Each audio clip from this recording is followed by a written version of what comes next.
Alhamdulillahilladzi ja'ala Ramadhana syahrul mubarak unzila fihil Qur'an hudan linnasi wa bayyinatin minal huda wal furqan. Allahumma shalli wa sallim ala sayyidina Muhammad wa ala alihi wa sahbihi ajma'in. Qala Allah ta'ala fil Qur'anil Karim, a'udzu billahi minasy syaithanir rajim. Bismillahirrahmanirrahim. Wa ma ubarri'u nafsi innan nafsa la'ammaratun bis-su'i illa ma rahima rabbi innallaha ghafurur rahim. Al-ayah amma ba'd. Yang kami hormati segenap pengurus DKM, Masjid At-Taqwa, hadirin, syaimin, syaimat, Bapak Ibu sekalian yang insyaallah dirahmati Allah Subhanahu wa taala. Alhamdulillah, kita panjatkan syukur kepada Allah Subhanahu wa taala atas nikmat yang tiada terhingga, sehingga pada malam hari ini kita masih istiqomah menjalankan ibadah sholat isya dan insyaallah sholat tarawih. Semoga saum kita, jamaah kita, tilawah kita, sedekah kita diterima Allah Subhanahu wa taala. Amin. Ya rabbal alamin. Salawat dan salam telah kita sampaikan kepada Nabi kita Nabi besar Muhammad sallallahu alaihi wasallam, kepada para sahabatnya, tabi'in, ulama sholihin. Semoga kita semuanya yang mendapatkan hidayah menurut agama Islam, menurut ajaran Nabi Muhammad SAW, semoga di akhir hayat kita termasuk orang-orang yang husnul khotimah. Amin. Bapak Ibu sekalian yang saya hormati, pada malam hari ini, malam yang berapa Bapak Ibu? Malam ke-9. Alhamdulillah, kita masih dipertemukan dengan bulan Ramadan, bisa menjalankan ibadah saum. Semoga kita semua diberikan kesehatan, bisa menjalankan ibadah saum Ramadan sampai akhir bulan Ramadan nanti. Amin ya rabbal alamin. Bapak Ibu sekalian saya hormati, Rasulullah SAW menyampaikan perhatani liqa'a tinggal iftar wa liqa'a rabbi. Ada dua kebahagiaan. Kebahagiaan itu satu, pertama liqa'a iftar, apabila datang iftar atau berbuka puasa. Tentunya di rumah sudah disiapkan macam-macam. Ada kolak, ada rendang, ada buah-buahan, ada teh manis, ada kolak, ada es cendol, macam-macam. Tetapi setelah masuk berbuka puasa, hanya teh manis yang kita teguk. Alhamdulillahirabbil alamin. Semua itu tidak kita rasakan. Rasanya pengen dimakan semua. Itulah nafsu. Dalam khotimah saya menyampaikan, wa ma ubari'u nafsi inna nafsa la'ammaratun bis-su'. Sesungguhnya tidak ada namanya nafsu itu untuk menjalankan kebaikan. Semua mendorong kepada keburukan. Illa, kecuali. Di situ ada illanya. Kecuali nafsu itu mendapatkan rahmat dari Allah Subhanahu wa taala. Jadi Bapak Ibu sekalian, ada seorang sufi, kita sudah sering mendengar nama beliau, yaitu Syekh Nawawi Al-Bantani. Beliau adalah rujukan kitab-kitab yang dibaca di pesantren-pesantren di Nusantara ini. Beliau termasuk orang yang sufi yang mengajarkan tentang mengolah hati.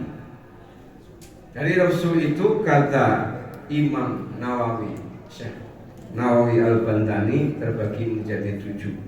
Di antaranya yaitu nafsu lawamah.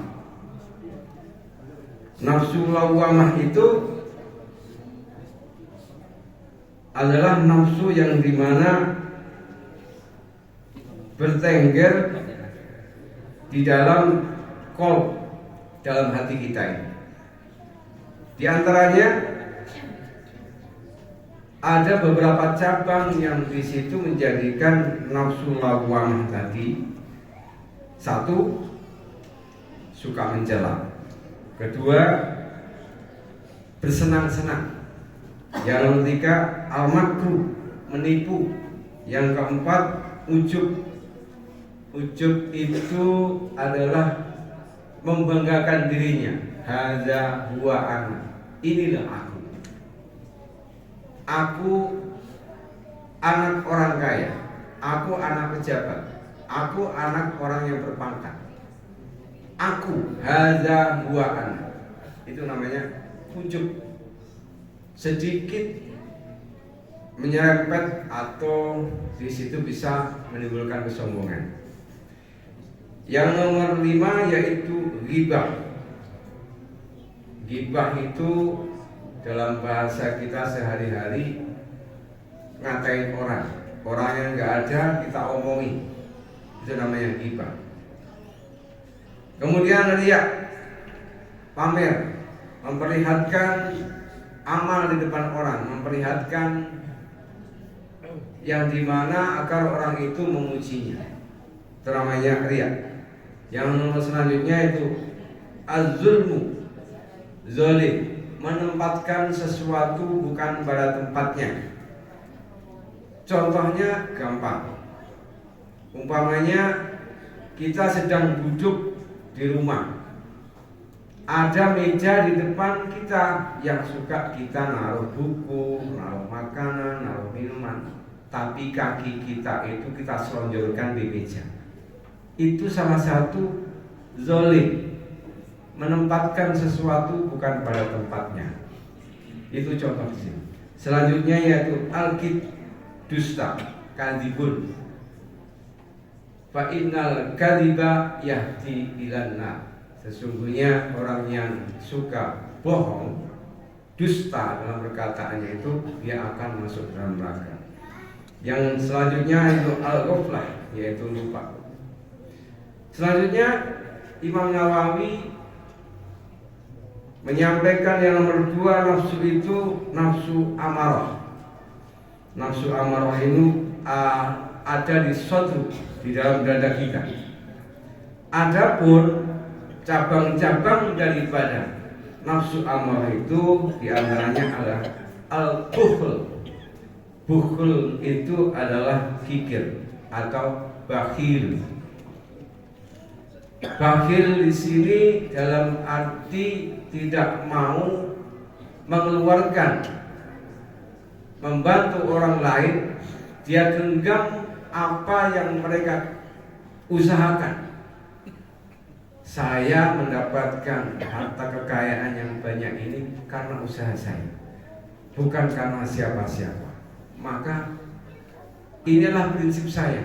Saya tidak akan memberikan atau loyal kepada orang lain. Bukhl, al-bakhilu qaribun minan nar, ba'idun minan nar, ba'idun minan nas, qaribun minan nar, ba'idun minallah. Orang yang bakhil itu kata Rasulullah jauh dari manusia, jauh dari Allah, qaribun minan nar. Sebaliknya as-sakhi, orang yang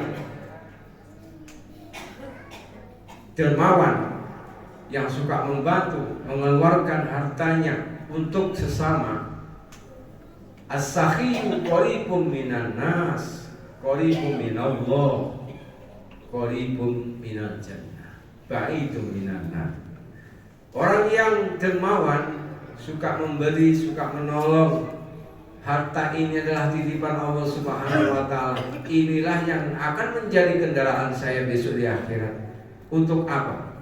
Banyak daripada literasi atau kisah-kisah di mana orang yang mempunyai harta didermakan untuk jalan Allah Subhanahu wa Ta'ala, karena itu yang akan menjadi kendaraan besok di akhirat nanti.